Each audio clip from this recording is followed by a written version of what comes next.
Olá, queridos irmãos. É com muita alegria que nós estamos aqui reunidos, de uma forma diferente, mediante as situações adversas, fisicamente falando, dentro de uma pandemia, mas dentro de todo um planejamento e um contexto necessário para o reerguimento tanto da humanidade quanto da sociedade. Estamos aqui reunidos para falar mais uma vez sobre a página do Centro Espírita Discípulos de Jesus, que é uma casa amiga nossa, uma casa companheira de sempre, uma casa de trabalho árduo, constante, porém um trabalho que edifica, um trabalho que acalma, um trabalho que aprimora, orienta e fortalece. Meu nome é Júlio, estamos aqui hoje juntos para falar sobre a segunda parte do Livro dos Espíritos, mas antes de começar, gostaria de deixar aqui registrado o abraço da nossa casa espírita, a Congregação Espírita Cristã, um abraço fraterno, um abraço querido, um abraço de uma casa irmã para outra casa irmã, e agradecendo a presença, a companhia de vocês nesse momento, assistindo essas colocações de reflexões iniciais. Nosso intuito aqui não é o intuito de trazer uma verdade pronta, porque a nossa doutrina já nos diz que não há essa verdade pronta. A verdade pronta, ela se apronta, ela vai sendo processada de acordo com o nosso entendimento. Mediante isso, nós vamos começar relembrando. Curiosamente, nós podemos dizer que, mais uma vez, nós estamos aqui falando de uma forma tipo uma aula, tipo um home office de professor, como nós somos, para falar de uma metodologia pedagógica de Allan Kardec, ou professor Hippolyte Léon Denis Rivaio. Ele, como já foi falado anteriormente, tanto por nós quanto por outros amigos que passaram, o Livro dos Espíritos ele foi dividido, ele foi colocado de uma forma muito pedagógica, muito amarrada, bem encaminhada, dentro de um processo claro, dinâmico, sequenciado, de entendimento, tanto por parte do povo, inicialmente falando, que o recebeu, até nós, que o recebemos lá, interpretamos de um jeito, e hoje estamos relendo essa questão numa nova sociedade, numa nova forma de pensar. Para quem não está habituado, para quem está vindo pela primeira vez ao ter contato com essa dinâmica espírita, digamos assim, do Livro dos Espíritos, nós vamos passar bem rapidamente. A primeira parte tem a introdução e tem os prolegômenos, que é uma introdução também, mas só que a primeira introdução que nós falamos é a introdução ao estudo da doutrina dos espíritos. Kardec sempre deixa nítido, bem explicado, que ele organiza, ele tem o trabalho de orientar as perguntas de uma forma clara, pedagógica, porém dentro de uma lógica já, digamos assim, pré-estabelecida pelas próprias respostas dadas às perguntas por parte dos espíritos. Depois desse tomo introdutório, o primeiro livro, o livro primeiro, é o livro das causas primárias. Vou falar bem rapidamente aqui, até porque já foi falado. Ele vai falar de Deus, ele vai falar da questão dos atributos da divindade, e isso vai ser importantíssimo para o nosso estudo de hoje.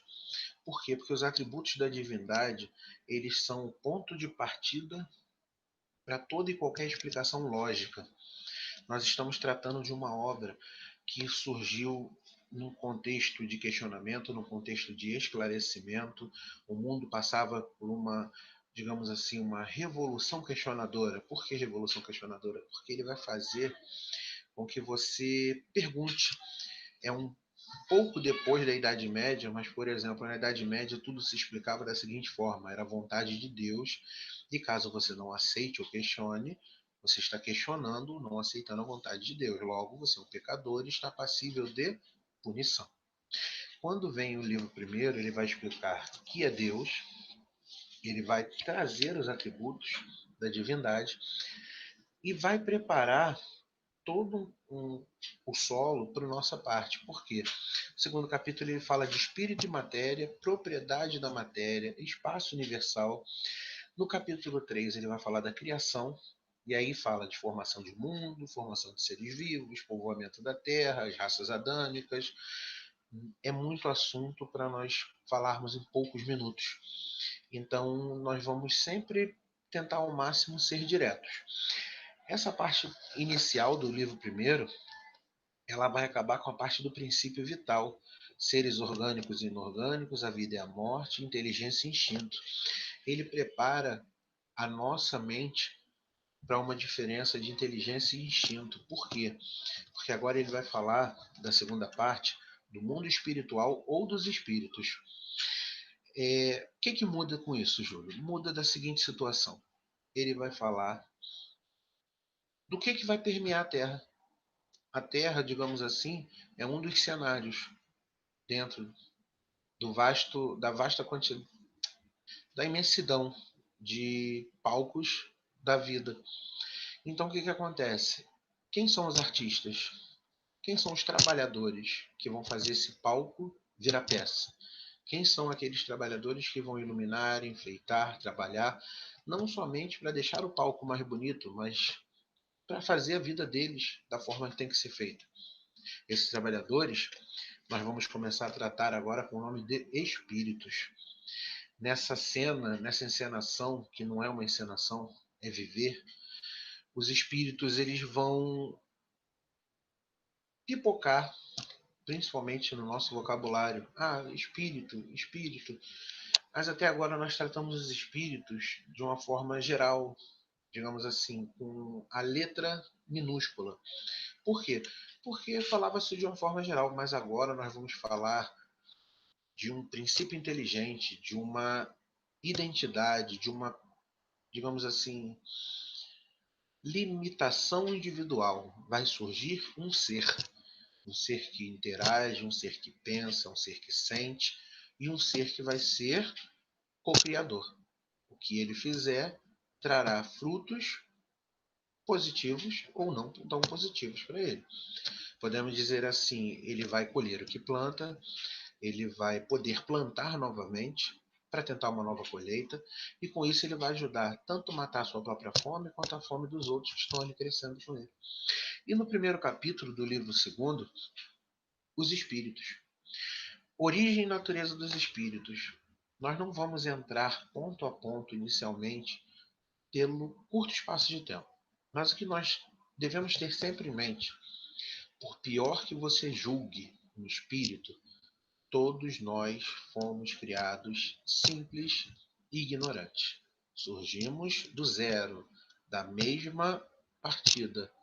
Nossa corrida evolutiva partiu do mesmo ponto. O que fez isso mudar? Nós vamos ver daqui a pouquinho. As escolhas. Quando você toma uma atitude, quando você escolhe um determinado ponto a seguir, naquele momento você vai ter esse contato com as consequências daquelas escolhas.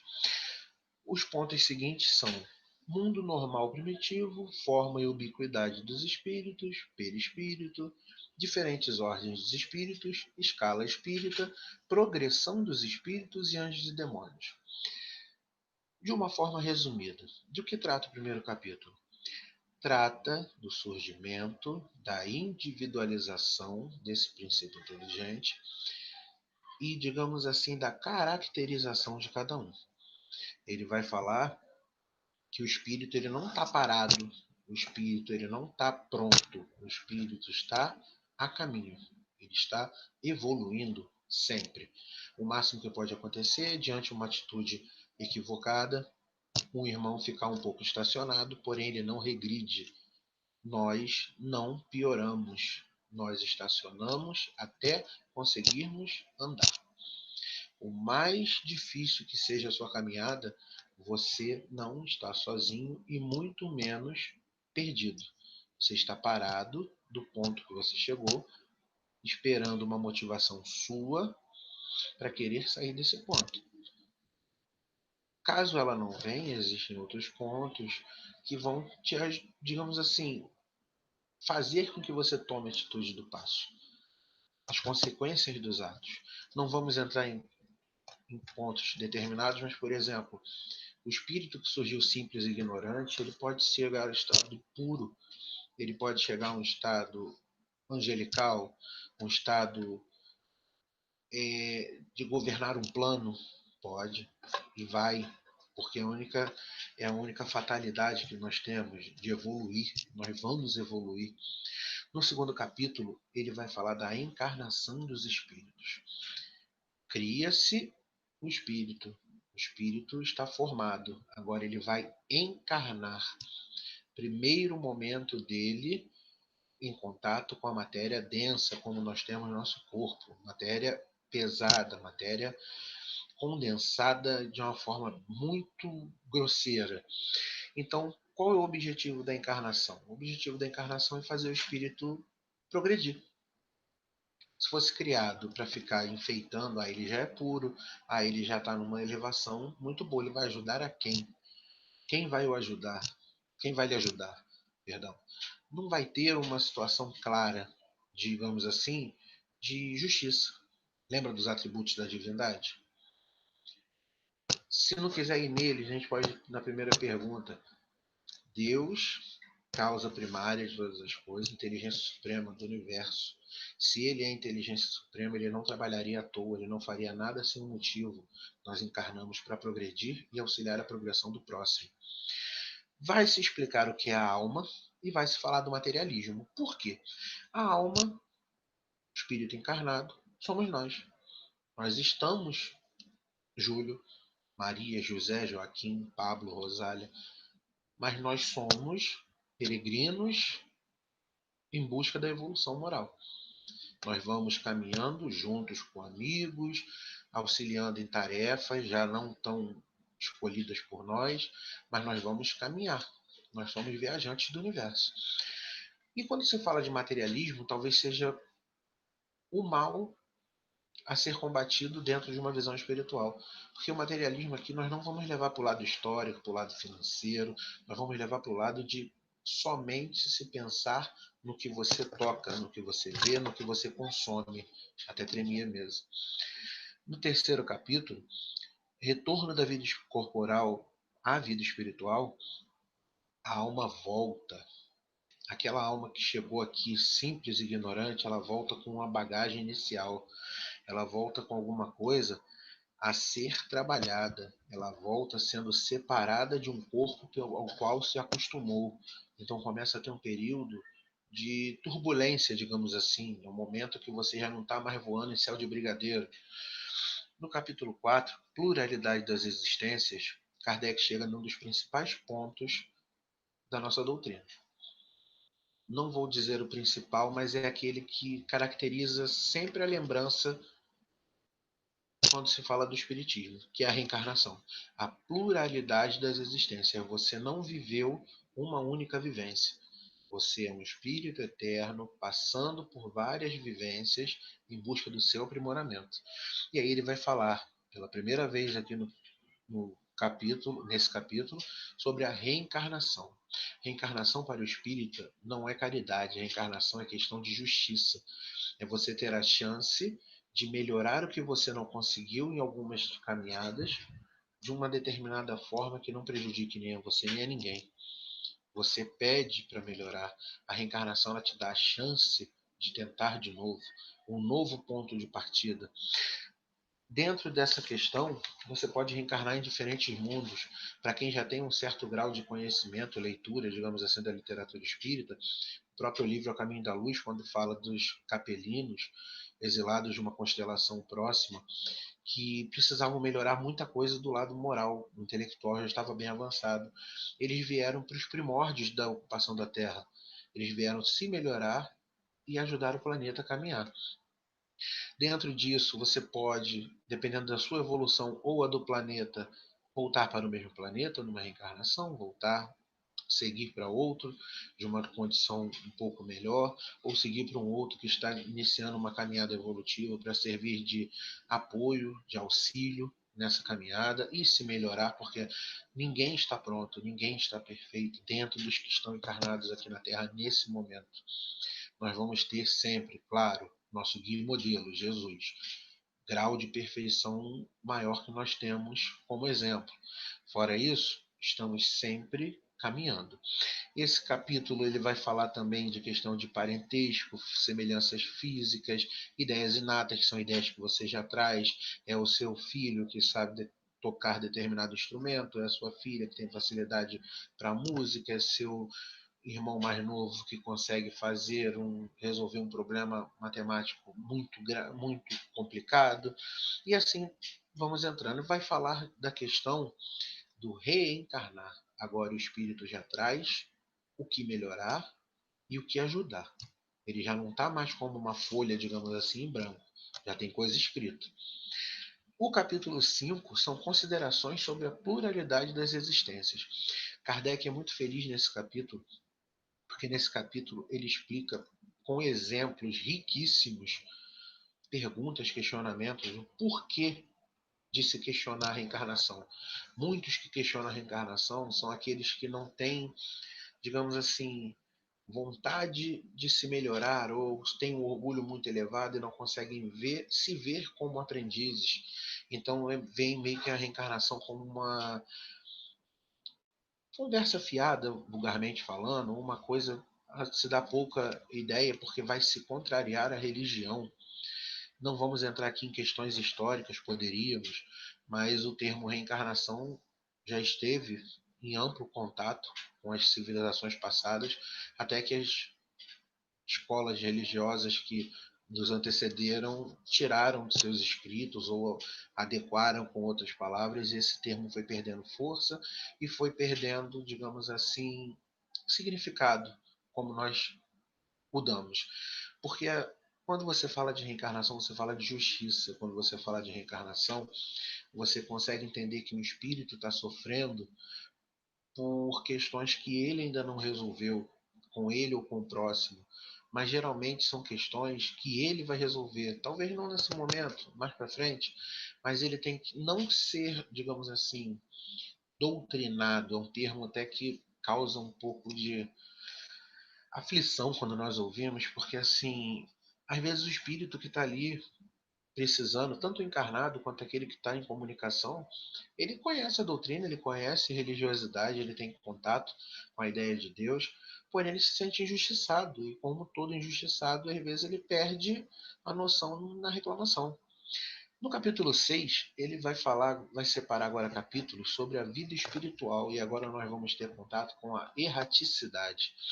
A erraticidade é o período entre as encarnações, porque senão seria fácil.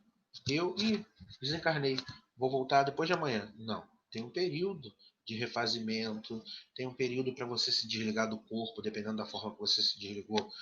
É uma forma muito mais longa, no caso dos suicidas, por exemplo, dolorosa, mas tudo é aprendizado. E nesse aprendizado tem esse período fora do corpo, entre uma encarnação e outra. É quando você começa a entender o que você precisa mudar, como você precisa mudar, por que você precisa mudar. Você passa a ver a si mesmo e ao próximo como um espírito criador, co-criador, filho de Deus, merecedor do amor e da misericórdia divina. E dentro dessa questão, os atributos da divindade voltam, porque tanto a reencarnação quanto a chance de você se melhorar nesse período vem diretamente ligada à justiça e misericórdia divina. Porque não vai te dar nada que você não mereça ou não precise, vai te dar o necessário, o suficiente para você se reerguer. Vai ter a questão do sofrimento dos espíritos, tem a questão da escolha das provas, o espírito geralmente escolhe as provas, talvez uma circunstância ou outra seja impelido a seguir de uma forma mais brusca por N desvios, digamos assim, de conduta que poderia ter sido amenizado em vivências anteriores. É, Vamos falar aqui agora das relações de além-túmulo, que é um tema tão querido por nós, porque todos nós temos entes queridos que partiram há pouco tempo ou há muito tempo, que sempre deixam aquele amor, aquela vontade de estar perto, aquela saudade. Tem também a questão, a relação de simpatia e antipatia entre os espíritos. Vai falar do tema metades eternas, é um tema que dá um estudo gigantesco, não vamos entrar nesse ponto agora. No próximo capítulo vai falar do retorno à vida corporal, a reencarnação propriamente dita, na prática. vai falar do que antecede aquele retorno, o que cerca esse retorno, como que o organismo vai ser influenciado pelas condições do espírito, dentro da ideia de perispírito que foi falado anteriormente, que nos capítulos anteriores a gente acabou não citando. Perispírito é o envoltório do espírito que vai unir ao corpo, modelar um novo corpo de acordo com suas necessidades. O espírito ganha tipo uma casquinha pré-corpo, porque essa casquinha vai modelar esse corpo, vai fazer a aderência, vai fazer a ligação fluídica com esse corpo. É ele que faz a ligação, é ele que precisa ser desligado na desencarnação. Vai falar da questão de infância, como que nossas crianças chegam e nós amamos tanto, e às vezes são espíritos tão endividados conosco, ou nós muito endividados com eles. A questão da simpatia e antipatia anteriormente também pode vir à tona. O esquecimento do passado, que é o ponto maior, o ponto mais alto, é o ápice da justiça divina. Você vem para uma nova chance, esquecendo o que você fez. No seu íntimo, você sabe pontos que precisam ser mudados, mas você esquece muita coisa, graças a Deus.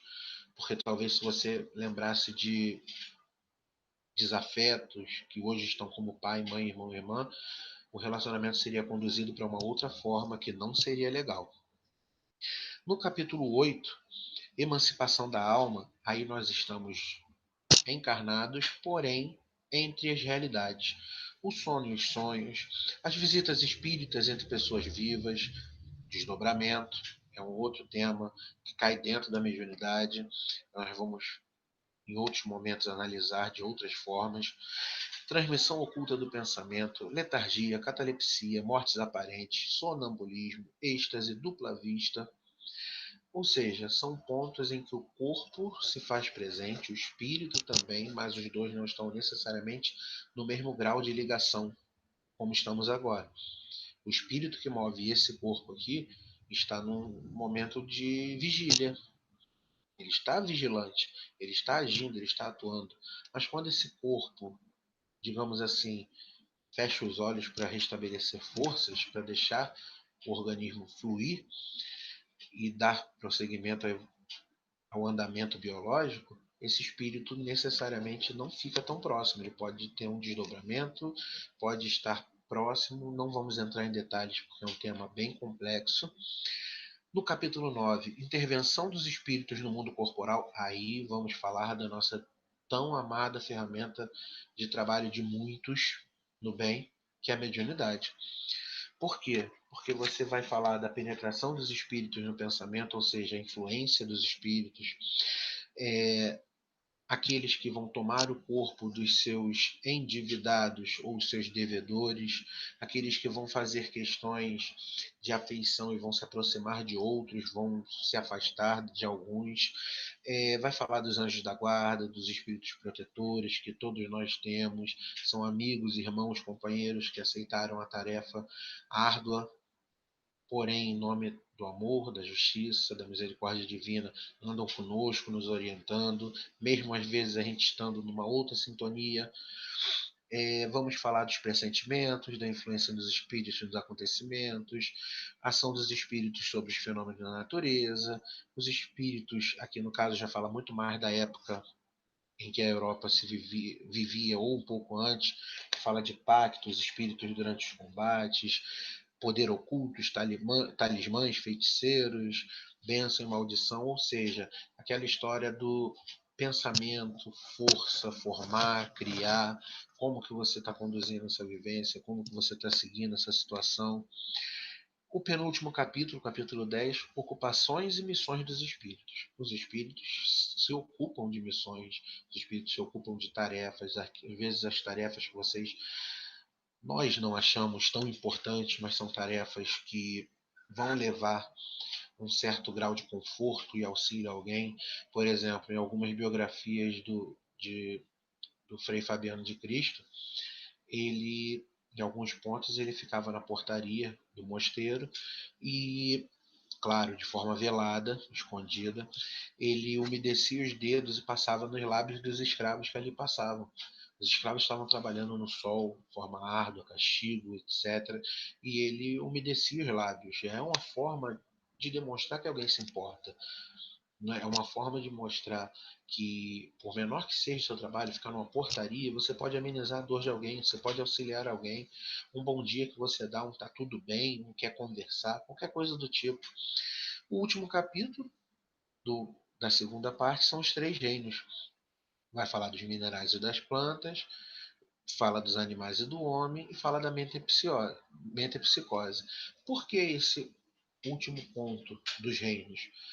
Para nós termos noção do tamanho da criação, do tamanho do processo evolutivo da matéria, e como ela interage entre si.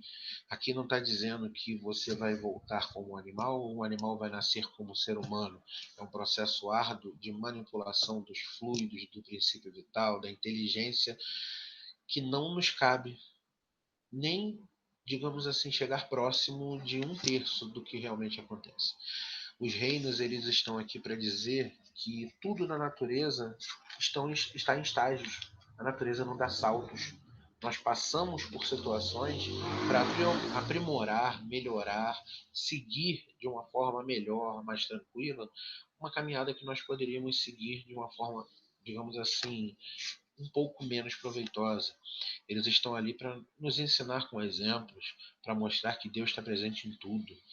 Porém, quando se fala da questão da reencarnação, nós não devemos, digamos assim, cometer o erro egípcio de achar que o animal e o corpo humano, digamos assim, sejam a mesma coisa. Não. Nós não voltamos como um animal, ou nós não. O meu passarinho vai nascer amanhã como meu sobrinho. Não. Isso é todo um processo que não cabe aqui nesse momento. O que nós gostaríamos de deixar bem claro aqui é que o objetivo de hoje é mostrar que a segunda parte do Livro dos Espíritos fala do mundo espírita ou dos espíritos. A segunda parte dos Espíritos dá continuidade ao princípio criador, falando da criação. Essa parte vai falar de quão árduo, quão contínuo é o trabalho de Deus. Meu pai trabalha até hoje e eu trabalho também. Jesus já nos disse isso. Será que ele quis dizer o quê? Deus cria isso, aquilo outro? Não. O trabalho da criação é incessante. Deus cria através de ideias, pensamentos, atos da sua própria criação. E ele harmoniza, tenta harmonizar ao máximo que consegue, independente do tempo que se leve, as forças dessa cocriação, desses espíritos. O espírito com E maiúsculo agora que surge, somos nós. Nós ganhamos espaço na criação divina. As raças adâmicas, simbolizadas por Adão e Eva, elas nos dão a noção exata de que nós não somos donos, não somos gerentes, nós somos co-criadores. Nós estamos sujeitos a toda a lei divina. E essas leis divinas, elas já vêm impressas na nossa consciência. Nós já sabemos o que é certo e o que é errado. Infelizmente, dentro de uma convenção materialista, de uma convenção social, muitas das vezes nós ignoramos essa certeza. Um fato triste, um fato lastimável, porém, que mais para frente nós podemos sempre e sempre nos reerguer, seguir de um novo ponto. O próprio Chico falava que ele não poderia voltar para fazer um novo início, mas ele poderia reiniciar da forma que ele estava fazendo ali. Apagar aquilo, parar o que ele estava fazendo de errado e reiniciar. Mas não apagando, porque aquilo ficou de aprendizado, não somente para ele, como para muitos. Quem aqui nunca chegou ao ponto de uma hora falar assim, não faça determinada coisa, e muitas das vezes, em um grupo social, em uma situação adversa, faz essa coisa que você falou que não era para ser feita? Quem aqui nunca chegou ao ponto de se pegar questionando a justiça de Deus quando acontece a morte de um inocente por parte de um bandido? Nós somos equivocados. nós estamos equivocados, nós estamos desorientados, nós estamos iludidos, porém todos nós somos irmãos. Todos nós somos filhos do mesmo Pai. Todos nós somos ovelhas do mesmo rebanho. E finalizamos aqui com não somente com um jugo leve, com um jugo suave, fardo leve, mas com a ideia central de que das ovelhas que o Pai confiou a Jesus, nenhuma vai se perder. Nenhuma ovelha confiada ao pastor das almas vai se perder. Jesus é o caminho, a verdade e a vida. É por ele que chegamos a Deus, porque ele é o nosso exemplo. O exemplo arrasta. Sejamos exemplo, sejamos irmãos e que Jesus nos abençoe, não somente agora, como por todo sempre. Que assim seja. Graças a Deus.